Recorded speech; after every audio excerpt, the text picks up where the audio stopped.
Assalamualaikum warahmatullahi wabarakatuh. Perkenalkan, nama saya Diva Putri Sepila dengan NIM 22330101030. Saya dari kelas B angkatan 2023. Baik, di sini saya akan menjelaskan tentang radiasi. Pasti semuanya pada tidak asing lagi dengan namanya radiasi.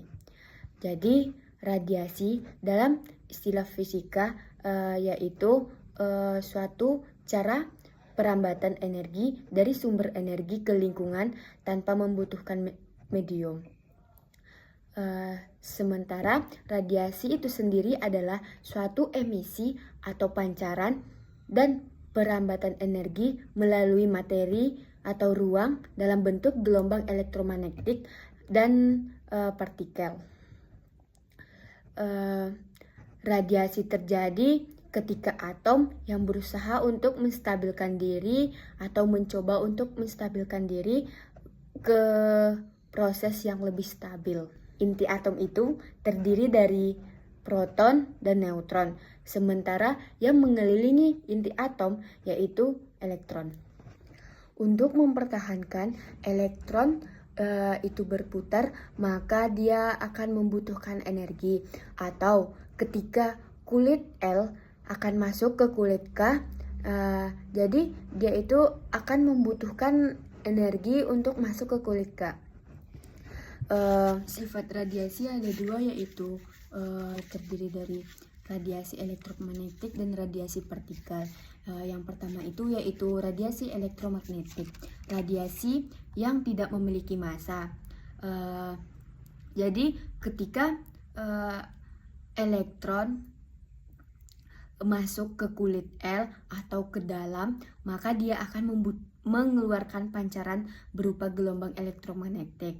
Yang kedua yaitu radiasi partikel, di mana radiasi partikel ini adalah radiasi berupa partikel yang memiliki massa, misalnya partikel beta, alfa, dan neutron. Selanjutnya yaitu jenis-jenis radiasi. Jenis radiasi ini terbagi menjadi dua, yaitu radiasi pangion dan radiasi non-pangion. Yang pertama radiasi pangion, yaitu radiasi berbahaya ketika terkena radiasi ini. Radiasi ini yaitu apabila menumbuh atau menabrak sesuatu akan bermuatan listrik disebut ion. Peristiwa ini atau peristiwa terjadinya ion ini disebut dengan ionisasi. Ion ini kemudian akan menimbulkan efek atau pengaruh pada bahan termasuk benda hidup. Radiasi pangion ini disebut juga dengan radiasi atom atau radiasi nuklir. Selanjutnya radiasi non-pangion yaitu radiasi yang tidak berbahaya. Radiasi non-pangion ini adalah radiasi yang tidak dapat menimbulkan ionisasi. Termasuk ke dalam radiasi non-pangion yaitu ada gelombang radio, gelombang mikro, inframerah, cahaya tampak, dan beberapa sumber-sumber radiasi, yaitu yang pertama yaitu sumber radiasi alam. Contohnya sumber radiasi kosmik, yang dimana radiasi paling besar, contoh radiasi yang dipancarkan oleh matahari.